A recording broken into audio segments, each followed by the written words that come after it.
ఇంతమంది బతుకులు బతుకుతుంటే మీరు ఇప్పుడు వచ్చి మేము నోటీస్ ఇస్తాము, మీరు ఇవన్నీ కూడా ఖాళీ చేయాలంటే ఎక్కడికి వెళ్తామండి మేము?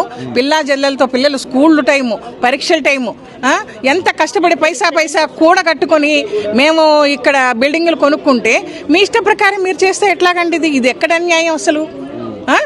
ప్రజలు ఎందుకు ఎన్నుకున్నారండి మిమ్మల్ని? మంచి చేస్తారనే కదా. ఎన్ని సంవత్సరాల నుంచి ఉంటున్నాం?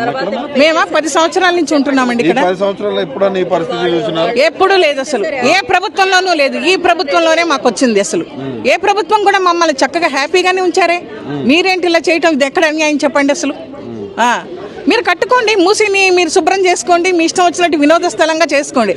అంతేగాని మమ్మల్ని లేవదీసేసి ఇంతమంది ఫ్యామిలీలు, ఎంతండి 450 మంది ఫ్యామిలీ ఉన్నారు.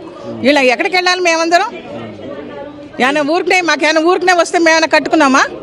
ఎంత కష్టపడి పైసా కూడబెట్టుకొని చిన్న ఉద్యోగాలు చేసేవాళ్ళం. ఎక్కడికి వెళ్తాము? ఇంత కష్టపడి కట్టుకున్నారు, ఇల్లు పోతే పరిస్థితి ఏంటి? మేము రోడ్డును పడాలండి. ఏమైనా మమ్మల్ని ఏమైనా ఆదుకుంటాడు ఆయన? ఏమన్నా చెప్పండి, ఏం ఆదుకుంటాడు? నోట్లో ఉన్న తీసేసి నోట్లో మట్టి కొడుతుంటే మేమేం చేయాలి? ఏమన్నా అర్థం ఉందా అసలు? ప్రభుత్వాన్ని పాలించే ప్రభుత్వాధికారులు ఇలా చేస్తే ఇంక మేము ఎవరికి చెప్పుకోవాలి చెప్పండి? ఏదైనా కష్టం వస్తే ప్రభుత్వానికి చెప్పుకుంటాము. ప్రభుత్వమే ఇలా చేస్తే మేము ఇంకెవరికి చెప్తామండి? కష్టాలు తీరుస్తారనే కదా రేవంత్ రెడ్డి గారిని మేము ఓటేసి గెలిపించుకున్నాము. అలాంటి ఆయనే మాకు ఇలా చేస్తే, అన్యాయం చేస్తే ఇది ఎక్కడ న్యాయం అండి? మన మహిళలకేమో చాలా హెల్ప్ చేస్తాము, మహిళల్ని ఉద్ధరిస్తాము. ఏంటి ఇదేనా ఉద్ధరించేది?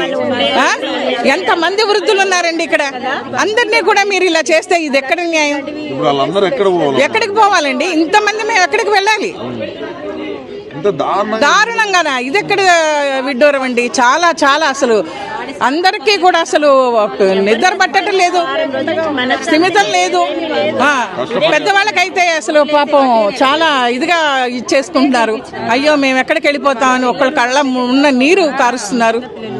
అసలు ఏమైనా న్యాయం అండి చెప్పండి? మీరు ప్రజల్ని కష్టాలు చూడాలండి. ప్రభుత్వం అంటే ఎలా ఉండాలి? అంతేగాని ఇదంతా మాది పెద్ద కుటుంబం అండి. ఏ రోజు ఎవరం కూడా ఒకళ్ళకొకళ్ళం ఒక మాట అనుకున్నది లేదు. అందరూ యూనిటీగా ఉన్నాం. మేము మధు పార్క్ అంటేనే ఒక యూనిటీ అంతే. ఏమొస్తుంది ఆయనకి? ఏమొస్తుంది? ఆయన ఆలోచించుకోవాలి. విగ్రహం ఎందుకండి? చక్కగా ఆయన చక్కగా ఉన్నారు అక్కడ. గాంధీ మహాత్ముడు అక్కడ చక్కగా ఉన్నారు. నాకు ఇది కావాలని ఆయన అడిగారా మిమ్మల్ని? మీ గొప్పల కోసం మీరు చేసుకుంటే అది ఎక్కడ న్యాయం? ప్రజల్ని హింసలు పెట్టి, ప్రజల్ని ఏడిపించి 5,000 కోట్లు ఎక్కడండి? దేనికండి? వాళ్ళ ఇంటి దగ్గర పెట్టుకోమనండి తీసుకెళ్లి విగ్రహాన్ని. అంతే. ప్రజలంతా ఇంత ఇబ్బంది పెట్టే ఇది మాకు వద్దండి. పెట్టుకోమనండి వాళ్ళ ఇంటి ఎదురుకుండా వచ్చి మేము కూడా పూజలు చేస్తాం.